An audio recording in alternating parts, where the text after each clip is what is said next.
to another episode of Elementary Maths with Solid Club. My name is Akin Loco. Today our topic is set theory. What is a set?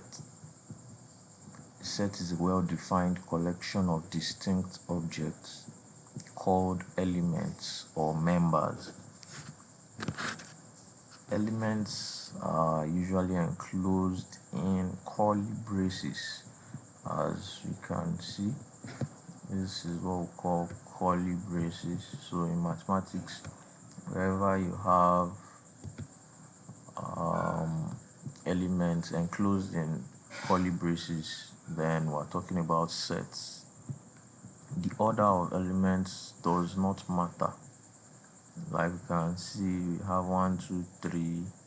It's the same as 3, 1, 2. It's the same set essentially. And then next, elements must be distinct. We don't tolerate repetition of elements in sets. Like you can see here, 1, 1, 2 is simply 1, 2. The repetition 1 is neutralized into just one element. How do we represent sets? We have two basic methods. We have the roster method, listing all the elements. For example, if we have a set A, we usually denote sets with capital letters. Set A with elements 1, 2, 3, 4, and set B with elements containing colors, that's red, blue, and green. You can see this method of describing our sets simply lists all the elements in the set. Next, we have the set builder notation. This describes the properties elements must satisfy. For example, if we have a set C, we would simply describe the properties that the elements of set C must satisfy, and then the set can be generated logically. For instance, here set C, we are saying it must satisfy these properties, that set C contains elements X such that X is an even integer and is between 1 and 10, with 1 and 10 included. That's the meaning of this less or equal to.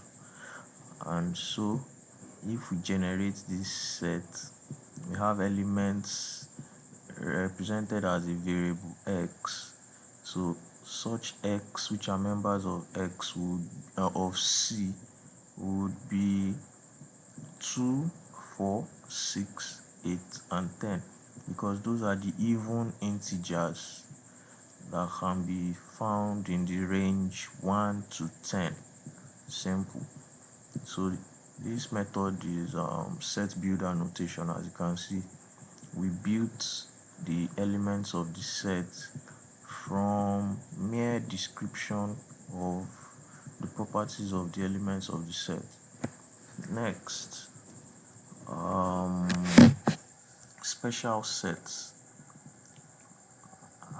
We have elements, or let's say this should be special terminologies. So special terminologies in sets, we have element of, which is denoted this way. It's used to show an object is a member of a set. For instance, if I write 2 with that symbol of element of A, it means that 2 is an element of set A. Then not an element of, simply we place a stroke on the symbol for element of. And of course, it's the opposite, used when an object is not a member. For instance, 5 is not a member of A. That's what this means. Empty set denoted this way, or empty braces like this. A set containing no element. We have another one, the universal set denoted U, capital U, or this Greek symbol, the set of all elements being considered in a particular context. We'll see more explanation on this when we get to examples. This universal set is a very important terminology under sets. Then next, cardinality of a set denoted this way. This now is the cardinality of a set A or N of A. We also mean cardinality of a set. We'll be using this terminology a lot. Cardinality, it means the number of distinct elements in a set. Now we have some examples. Let S be this set with elements apple, banana, orange. A, write S using set builder notation if elements are fruits. B, find the cardinality of S. C, is grape an element of S? To the first question, write S using set builder notation if elements are fruits. Simply S equals this, like you can see on the screen. We have elements X in S such that X is a fruit in the given list. Next, find the cardinality of S. The cardinality of S written this way, or N of S, is 3. Why? Because if we look at this set, we have 1, 2, 3 elements. They are distinct. 1, 2, 3. They are distinct in the sense that there is no repetition. And so the cardinality of the set S is 3. And then is grape an element of S? No, grape is not there. We have apple, banana, and orange. So grape is not an element of S. Solve the example. Describe the set D with element X such that X is a natural number or is a member of the set of natural numbers. That's the meaning of this N. And X squared is less than 20. So we need to populate this set, we need elements that first of all are natural numbers, and then any of the elements we pick in that set, if we square such element, the value must be less than 20. So to generate this set, we'll start picking natural numbers from the smallest natural number 1. We'll check if we square it, is the result less than 20? Yes. 1 square is 1, 2 square is 4, it's less than 20, 3 square is 9, less than 20, 4 square is 16, less than 20, 5 square is 25, is greater than 20. So the last element will be 4. So finally the set is 1, 2, 3, 4. We'll notice that if we square all of this, the result is less than 20. And so these are the elements of the set D. Another section, types of sets. Now we have the subset and power set. Subset, if we have a set A, we say that that set A is a subset of set B, and we denote it this way: if every element of A is also an element of B. Simple. Every set is a subset of itself. Take note, very important. The empty set is a subset of every set as well. And we can see the notations of that are implying all these statements that I just read. Now, A is a proper subset. A proper subset is now a type of subset. A is a proper subset of B. It's denoted this way. You can see that underlining like that makes it equal is removed in this notation.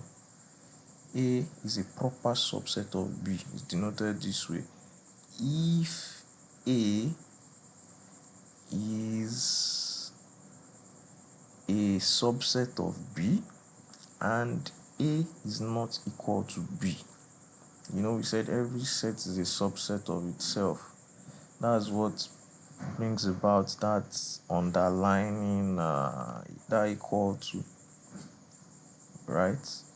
So if we're just saying subset, we're leaving it vague that, okay, the subset we're talking of might be the set itself, but a proper subset removes that assumption. It's not the set itself. The set itself is not permitted to be a subset in this case. So every other subset except the set itself is a proper subset of a set. This means B contains at least one element not in A. That is, B is superior to A always. Alright? There will always be one element in B that is not in A. Then A is a proper subset of B. Another definition: the power set. Power set of a set A, denoted this way, P of A, is the set of all possible subsets of A. If a set A has n elements, then its power set P of A has 2 raised to power n elements. For example, if A is this set ABC, we list all subsets of A, we list all proper subsets of A, and then determine the cardinality of the power set of A. Those are the tasks we have. So to the solution: what are the subsets of A? Of course, we said the empty set or the null set is a subset of every set.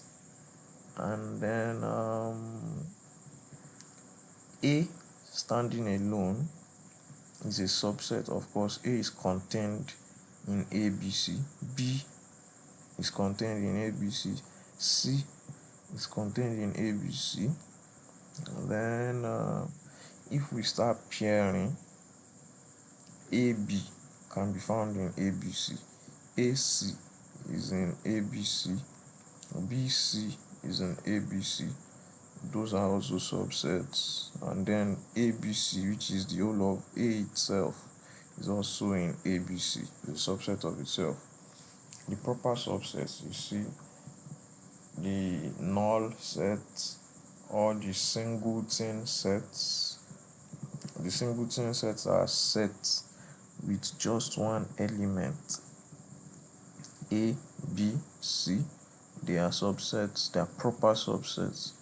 AB is a proper subset, AC is a proper subset, BC is a proper subset. And you notice that the only difference between the proper subset and the subset is ABC, which is A itself.